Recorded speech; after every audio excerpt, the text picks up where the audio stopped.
आज के इस वीडियो में देखेंगे क्लास 11 का चैप्टर 1 टॉपिक केमिस्ट्री का some basic concept of chemistry. तो some basic concept of chemistry का एक और नाम दिया जाता है मोल कंसेप्ट। इस चैप्टर को मोल कंसेप्ट भी हम बोलते हैं।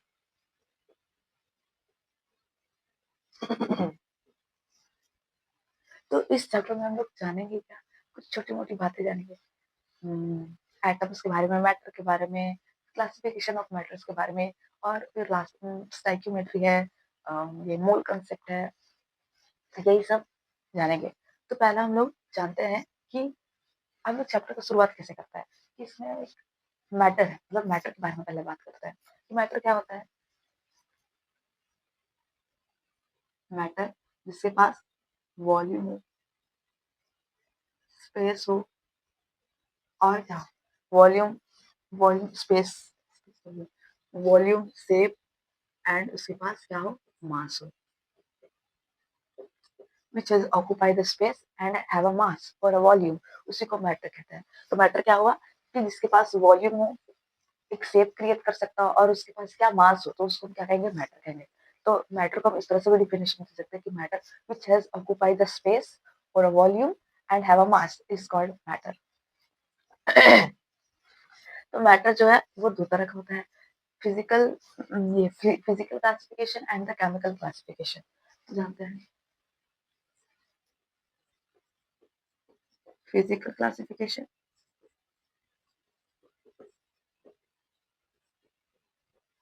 And chemical classification.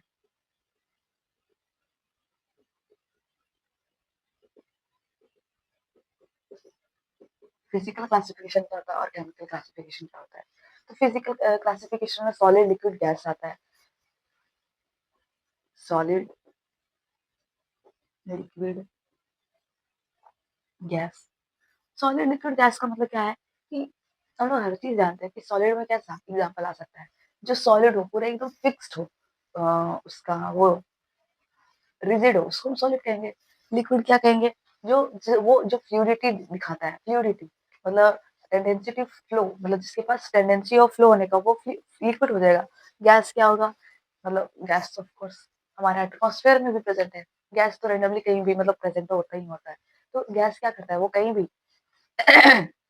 उड़ जाता है, मतलब gas. Solid, liquid, liquid, gas का मतलब यही है। इसमें इंटरमॉलिक्यूलर फोर्स ऑफ अट्रैक्शन के बारे में जानेंगे, थर्मल एनर्जी के बारे में जानेंगे कि इंटरमॉलिक्यूलर फोर्स किसमें ज्यादा है, किसमें कम है, किससे ज्यादा है, किससे कम है। और थर्मल एनर्जी का मतलब हम लोग यही जानेंगे कि पार्टिकल्स के अंदर वाले, मतलब जैसे एक मैटर है, उस मैटर के अंदर का पार्टिकल्स मूव कर रहा है, तो उसको हम थर्मल एनर्जी कहेंगे। अच्छा, केमिकल क्लासिफिकेशन का क्या क्या है, तो इसके दो आता है, एक प्योर सब्सटेंस, एक प्योर सब्सटेंस आता है, और एक मिक्सचर आता है।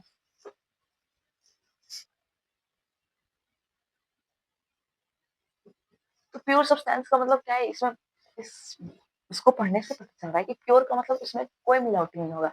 एक ही कंपाउंड, मतलब एक ही कोई एटम होगा, वो पूरा एटम से वो बना हुआ होगा, ठीक है।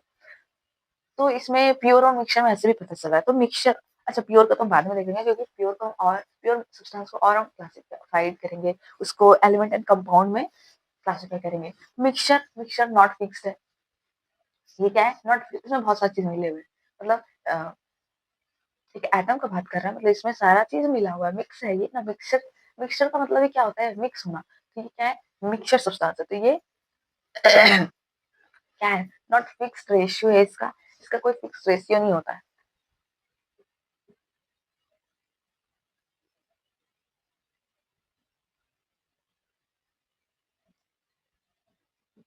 इसका फिक्स रेशियो नहीं है। और इसको हम क्या कह सकते हैं, होमोजेनियस यूनिफॉर्म, होमोजेनियस है ना। ये होमोजेनियस है, यूनिफॉर्म कंपोजिशन एंड। अच्छा, इसमें जो मिक्सचर, जैसे हम प्योर सब्सटेंस का क्लासिफाई किए हैं एलिमेंट एंड कंपाउंड में, उसी तरह से मिक्सचर को भी हम क्लासिफाई करेंगे होमोजेनियस और हेटेरोजेनियस में। तो होमोजेनियस का मतलब क्या होता है कि जिसमें यूनिफॉर्म कंपोजिशन हो। यूनिफॉर्म का मतलब एक जैसा उसका कंपोजिशन, एक जैसे वो एक चीजों से वो मिलकर बना हुआ। फिर दूसरा आता है हेटेरोजेनियस कंपोजिशन, जिससे हेटेरोजेनियस मिक्सचर, जिससे वो डिफरेंट तरह के डिफरेंट कंपोजिशन से मिलकर बना हुआ। तो इसका तो कोई नॉट अ फिक्स रेशियो, इसका कोई फिक्स रेशियो नहीं है कि जैसे हम एग्ज़ाम्पल लेते हैं CO2, मतलब इसमें कार्बन का ज़्यादा अमाउंट होगा, ऑक्सीजन का कम अमाउंट होगा, मतलब इसका फिक्स्ड रेशियो नहीं है इसमें। तो होमोजीनियस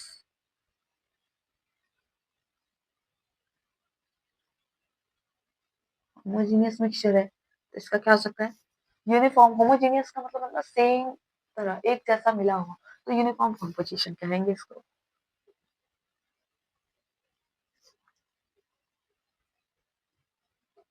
ठीक है? अब इसका हेटेरोजीनियस आता है,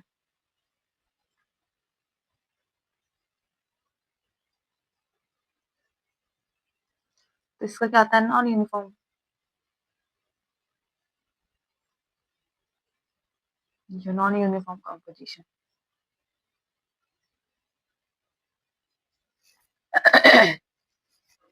तो केमिकल क्लासिफिकेशन का 2 क्लासिफाइड किया गया, प्योर सब्सटेंस और मिक्सचर। तो मिक्सचर में पता चला कि ये नॉट फिक्स्ड रेशियो है इसका, इसका हेटेरोजीनियस और होमोजीनियस होता है। हेटेरोजीनियस मतलब होमोजीनियस का बात करें तो ये यूनिफॉर्म कंपोजिशन देता होगा, और हेटेरोजीनियस का बात करें तो नॉन यूनिफॉर्म कंपोजिशन होगा। प्योर सब्सटेंस का बात करें तो प्योर सब्सटेंस में 2 तरह के होते हैं, एलिमेंट और कंपाउंड, एलिमेंट और कंपाउंड। तो एलिमेंट क्या कह रहा है? Only one type of atom present. Element का क्या कहना होगा? ओनली वन टाइप, ये भी होमोजीनियस वाला जैसा बात कर रहा है ना, एलिमेंट होमोजीनियस के जैसा, क्योंकि only one type of atom का बात कर रहा है, मतलब एक जैसा एटम प्रेजेंट हो, ठीक है? किसी भी मैटर या पार्टिकल्स में एक जैसा एटम प्रेजेंट हो, तो उसको हम एलिमेंट कहेंगे। और जब एक जैसा का बात कर रहा है, मतलब सेम यूनिफॉर्म, मतलब यूनिफॉर्म कंपोजिशन, तो it what what is this? जब वो सेम ये यूनिफॉर्म कंपोजिशन है, तो वो होमोजीनियस है, only one type of atom present,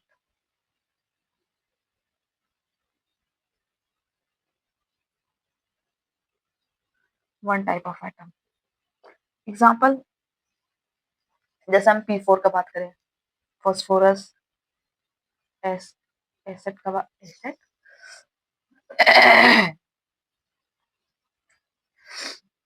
हाँ, Fe का बात करें, O2 का बात करें, FeO2H2, तो ये सारा क्या है? One type of atom present है हर चीज में। अब हम कंपाउंड का बात करें कि तो ये वन टाइप ऑफ एटम, तो इसको हम क्या कह सकते हैं? It's what? It's homogeneous mixture, homogeneous इसको कह सकते हैं। अच्छा, अब हम कंपाउंड का बात करें तो कंपाउंड क्या कहता है कि more than one type of, एक ही एटम के साथ बात करते हैं ना, एक ही एटम, मतलब H2 का बात कर रहे हैं, हाइड्रोजन का बात कर रहे हैं, तो H2 मतलब H 2 बार, मतलब इसमें H का ही बात हो रहा है। ऑक्सीजन का बात कर रहे हैं, O2, तो मतलब OO 2 बार, मतलब इसमें ऑक्सीजन के अलावा कुछ नहीं प्रेजेंट है। तो ये कंपाउंड क्या हो रहा है कि more than one type of atom present.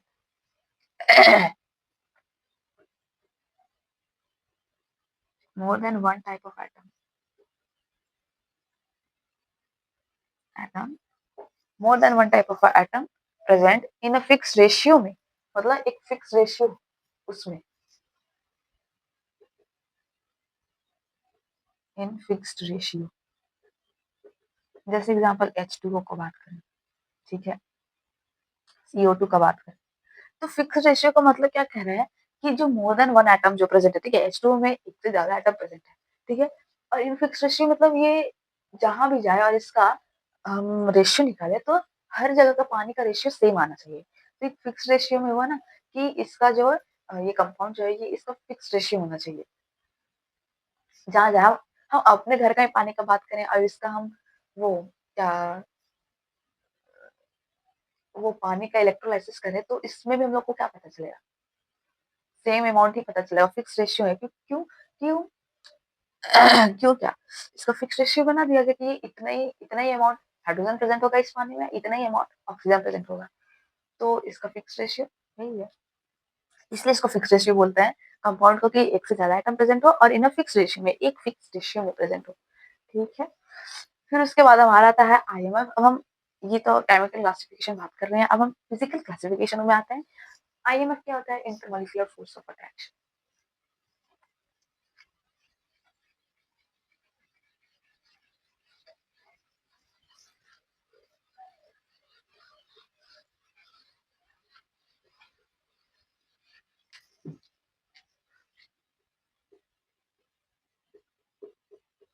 Inter molecular force of attraction.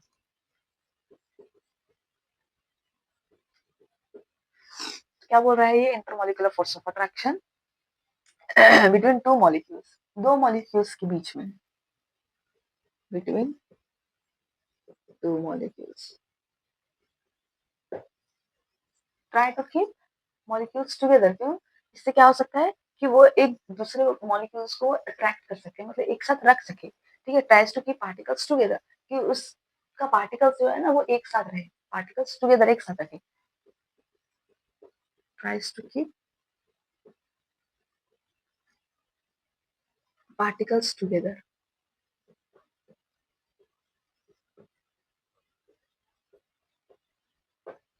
ठीक है, तो आईएमएफ क्या हुआ कि इंटरमॉलिक्यूलर फोर्स ऑफ अट्रैक्शन है, वो दो मॉलिक्यूल्स की बात कर रहा है, दो मॉलिक्यूल्स के बीच का बात कर रहा है, और ट्राइज टू कीप पार्टिकल्स को वो एक साथ रख सके। तो ये किसका काम है? एक साथ रखने का पार्टिकल्स को, आईएमएफ का। तो हम सॉलिड में बात करें तो सबसे ज्यादा इंटरमॉलिक्यूलर फोर्स ऑफ अट्रैक्शन किसका है? सॉलिड का है ना। क्यों? सॉलिड रिजिड है, वो बहुत कॉम्पैक्टली पैक्ड है, उनके बीच का मॉलिक्यूलर फोर्स ऑफ अट्रैक्शन बहुत स्ट्रॉन्ग है, इसलिए वो रिजिड है। लिक्विड उससे कम है, गैस उससे भी ज्यादा कम है। क्यों? गैस तो रैंडमली कहीं भी घूम रहा है, लिक्विड तो थोड़ा थोड़ा मतलब फ्लो कर रहा है तो सबसे ज्यादा इंटरमॉलिक्यूलर फोर्स ऑफ अट्रैक्शन किसमें? सॉलिड में, देन लिक्विड में, देन गैस में।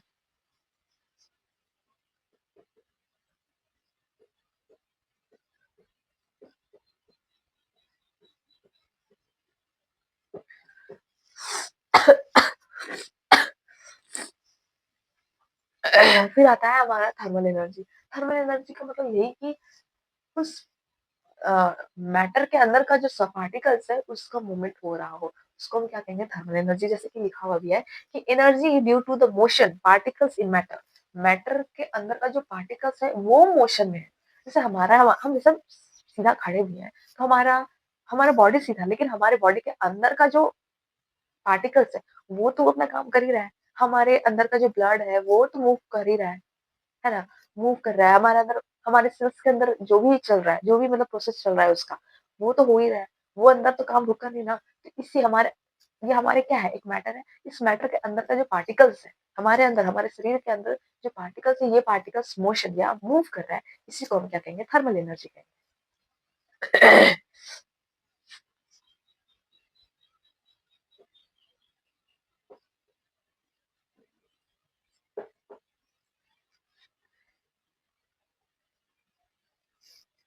Energy due to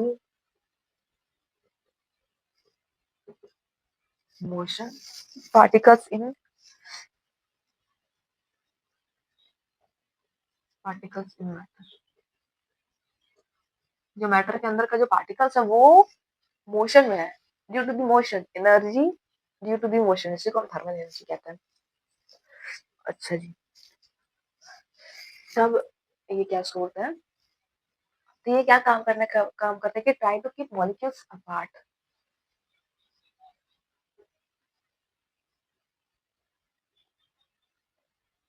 try to keep particles और मॉलिक्यूल्स मॉलिक्यूल्स।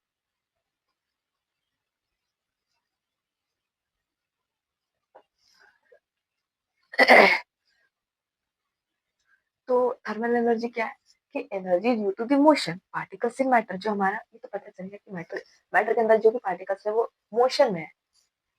एनर्जी मतलब वो क्या क्रिएट कर रहा है? थर्मल एनर्जी, अंदर का एनर्जी क्रिएट कर रहा है। फिर try to keep molecules apart, से मतलब वो क्या करता है ना, डिस्टेंस को सेपरेट करने लगता है। Try to keep molecules, molecules को क्या करता है वो? एक सेपरेट करने लगता है उस डिस्टेंस को, मतलब जो मॉलिक्यूल्स के बीच का जो डिस्टेंस है।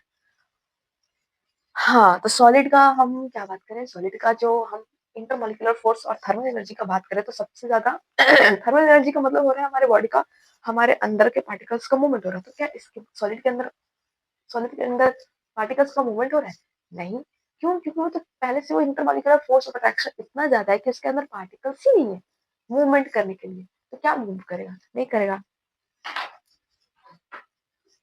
तो इसका जो आईएमएफ है, मतलब इंटरमॉलिक्यूलर फोर्स ऑफ अट्रैक्शन, ये ज्यादा है थर्मल एनर्जी से। टीई का मतलब होता है थर्मल। लिक्विड, लिक्विड कुछ भी। गैस का बात करो तो गैस में क्या हो रहा है? गैस तो रेंडमली, उसके अंदर क्या इंटरमॉलिक्यूलर फोर्स ऑफ अट्रैक्शन ज्यादा स्ट्रॉन्ग है? नहीं। तो सबसे कम है। क्यों? वो रैंडमली कहीं भी उड़ जा रहा है, कहीं भी घूम रहा है। ये इंटरमोलिकुलर फोर्स ऑफ अट्रैक्शन तो है ज़्यादा क्या है? थर्मल एनर्जी ना, थर्मल एनर्जी का मतलब क्या हो रहा है कि उस पार्टिकल्स के अंदर मतलब उस मैटर के अंदर का जो पार्टिकल्स मूव कर रहा, इसके अंदर तो कर रहा है ना, गैस है ये। तो थर्मल एनर्जी इसका सबसे ज़्यादा हुआ आईएमएफ से। और लिक्विड का क्या हुआ? इंटरमीडिएट। ये ना बीच का मतलब ये बीच क्या है? लगभग-लगभग।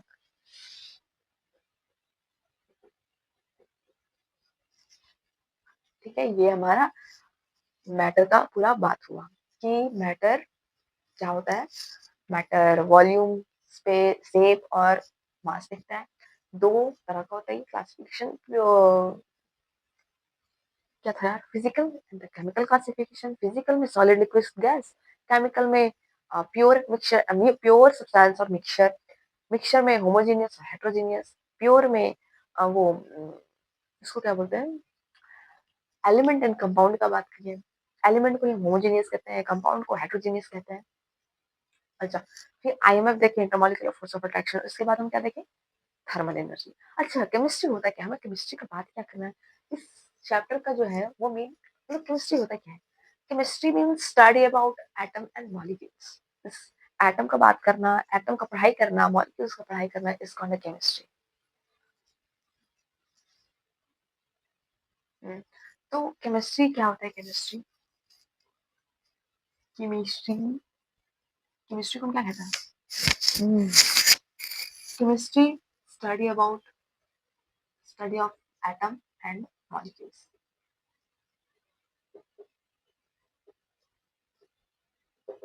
तो एटम क्या होता है? स्मॉलेस्ट एंड द सिंपलेस्ट क्या यूनिट ऑफ मैटर। मैटर का सबसे छोटा और smallest and the simplest unit of matter. Atom is smallest and simplest unit of matter. ठीक है, तो हम क्या कहेंगे? एटम कहेंगे। एग्जाम्पल क्या हुआ हमारा? Fe हो गया। ये सब तो हुआ ना। Fe, हाइड्रोजन, ऑक्सीजन, नाइट्रोजन, और क्या हो सकता है?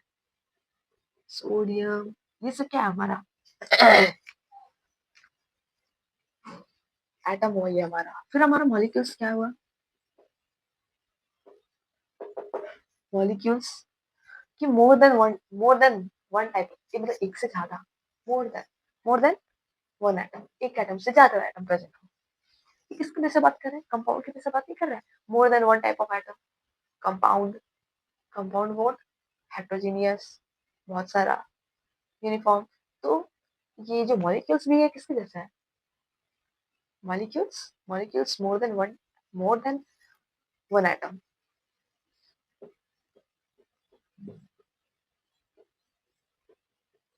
एक एटम से ज्यादा प्रेजेंट हो उसको molecules. Example H2O, CO2, SO4,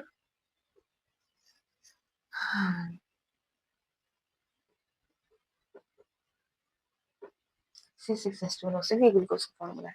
तो ये क्या एक तरह का मॉलिक्यूल्स है। मोर देन वन एटम, एक एटम से ज्यादा। It's molecules. अच्छा, मॉलिक्यूल्स का भी एक क्लासिफिकेशन है। होमो atomic molecule and hetero atomic molecules. Homo atomic का मतलब वही यूनिफॉर्म कंपोजिशन, मतलब same type of atom present हो। और हेटेरो एटॉमिक मॉलिक्यूल का मतलब different type of atom present in matter और पार्टिकल्स। ठीक है,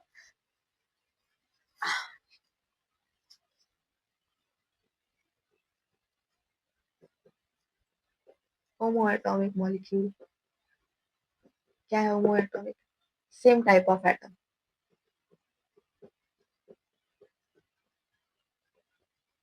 है ना, एक जैसा एटम प्रेजेंट हो। जैसे O2, P4, S8, H2। It's an example. अरे ऐसा नहीं, ऐसा S4 भी होता है, ऐसे भी होता है। ठीक है, तो ये क्या तरह है? ये एलिमेंट का बात नहीं कर रहा। एलिमेंट में भी क्या था? Same type of atom. Same type of atom. फिर इसका हेटेरोएटॉमिक।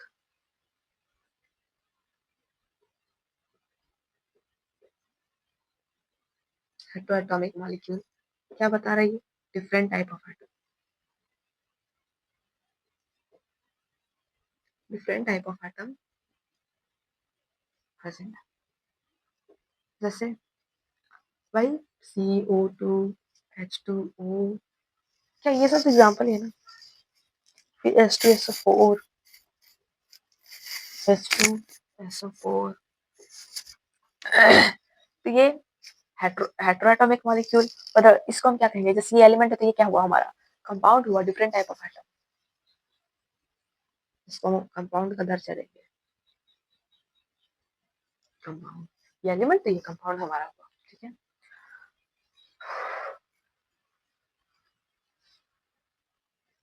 फिर हम एटॉमिसिटी का बात करते हैं कि एटॉमिसिटी होता क्या है, कि number of atoms present is called atomicity. जितने उसके पास नंबर ऑफ एटम प्रेजेंट हो, जिस जिस मॉलिक्यूल्स या जिस एटम के पास, जितना भी उसके पास एटम प्रेजेंट हो, मतलब एक एटम का बात हम कर रहे हैं, हम एग्जांपल से समझते हैं एटॉमिसिटी क्या होता है। एटॉमिसिटी मतलब number of atom, number of atoms, कितने नंबर ऑफ एटम्स प्रेजेंट है, इसको एटॉमिसिटी। जैसे एग्जांपल में हम लेते हैं ऑक्सीजन, तो इसके एटॉमिसिटी कितना है, इसके अंदर कितना एटम प्रेजेंट है, 2। P4 कितना एटम प्रेजेंट है, 4। इस तरह से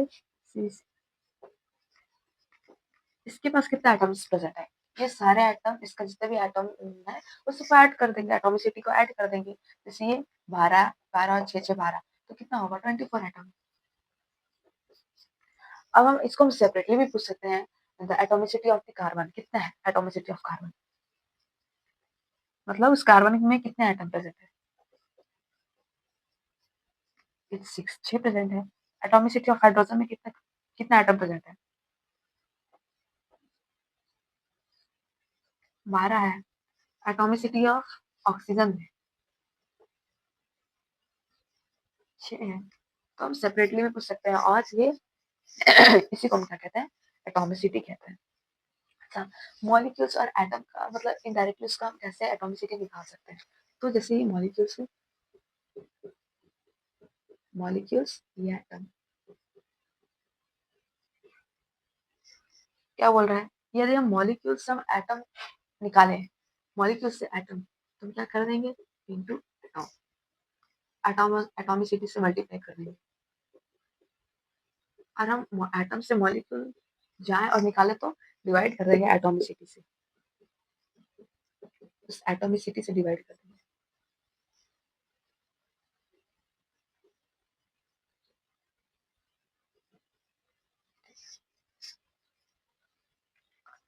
उसके बाद हम एटम के बारे में अच्छे से पढ़ाई करते हैं। एटम को हम किस तरह से रिप्रेजेंट करेंगे, किसी भी एटम को हम किस तरह से रिप्रेजेंट करेंगे,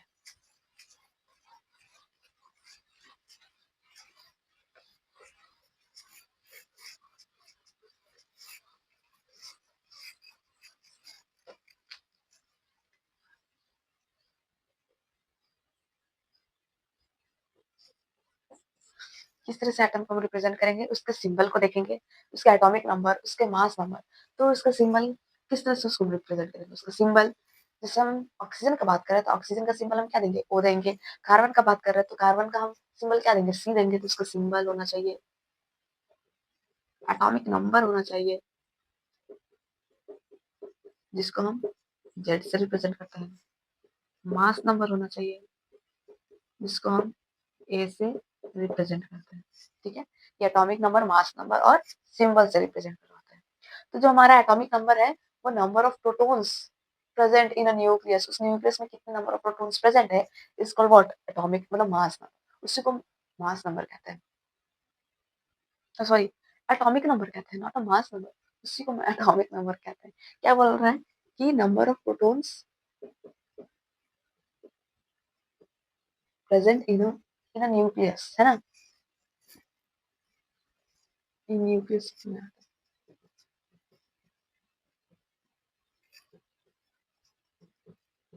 तो मतलब जैसे ये हमारा क्या है, ये हमारा न्यूक्लियस है, तो न्यूक्लियस में क्या होता है ना, न्यूट्रॉन और प्लस प्रोटॉन दोनों प्रेजेंट होता है, और इसके चारों तरफ हमारा क्या होता है, निगेटिव चार्ज, निगेटिव चार्ज, इसके चारों तरफ क्या होता है, हमारा निगेटिव चार्ज। तो ये हमारा न्यूक्लियस का बात कर रहा है कि नंबर ऑफ प्रोटॉन कितना number of proton in a nucleus में, यहाँ पे से प्रोटॉन का ही बात कर रहे हैं, लेकिन नंबर ऑफ प्रोटॉन, कितना नंबर ऑफ प्रोटॉन प्रेजेंट है इस न्यूक्लियस ऑफ एटम के न्यूक्लियस में कितना नंबर ऑफ प्रोटॉन प्रेजेंट है। ये मास नंबर क्या कह रहा है कि नंबर ऑफ न्यूक्लियॉन्स, न्यूक्लियंस का मतलब बीच वाला, इसको हम न्यूक्लियंस कहते हैं। तो इसके न्यूक्लियंस में प्रोटॉन और प्लस न्यूट्रॉन दोनों रहता है। तो इन न्यूक्लियस ऑफ एन एटम की, तो ये क्या बोल रहा है, नंबर ऑफ, है ना, number of nucleons,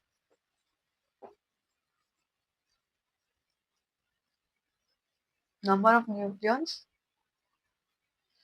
proton plus neutron,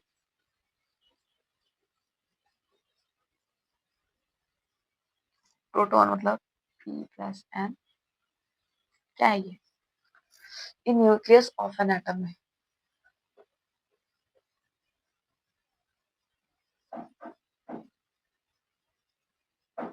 nucleus के एटम में, मतलब मास नंबर का मतलब क्या हुआ, मास, यदि किसी एटम का मास पूछ रहा है तो उसका प्रोटॉन और न्यूट्रॉन जो कि न्यूक्लियस में प्रेजेंट है।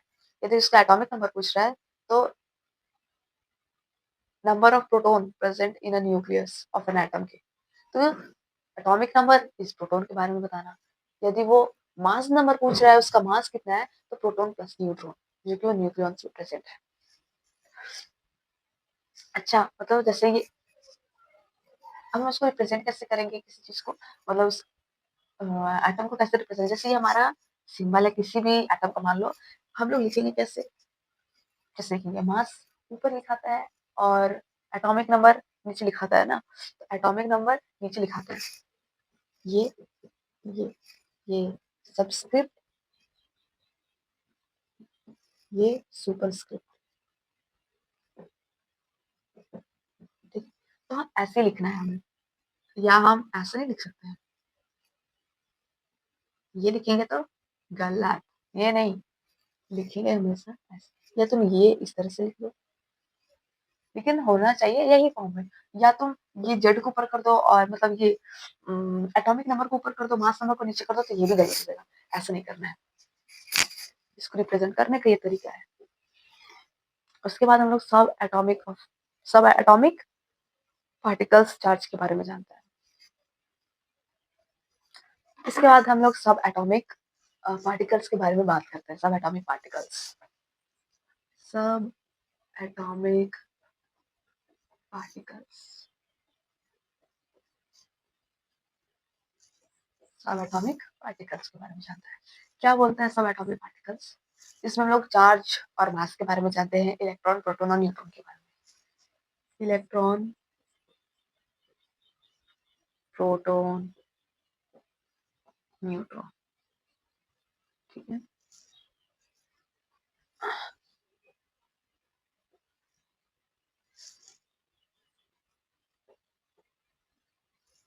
जीरो होता है न्यूट्रॉन में।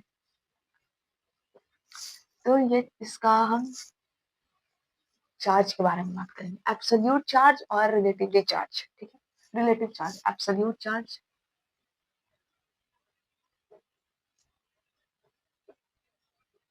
Relative charge.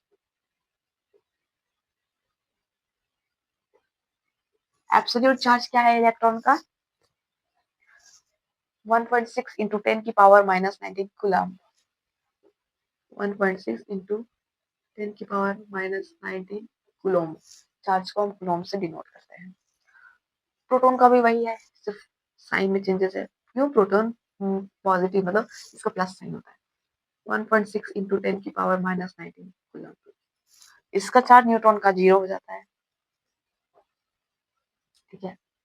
इसका रिलेटिवली चार्ज क्या होगा, इसका रिलेटिवली चार्ज -1, इसका प्रोटॉन का रिलेटिवली चार्ज +1 और न्यूट्रॉन का 0। उसी तरह से हम मास को भी देखेंगे, एब्सोल्यूट मास,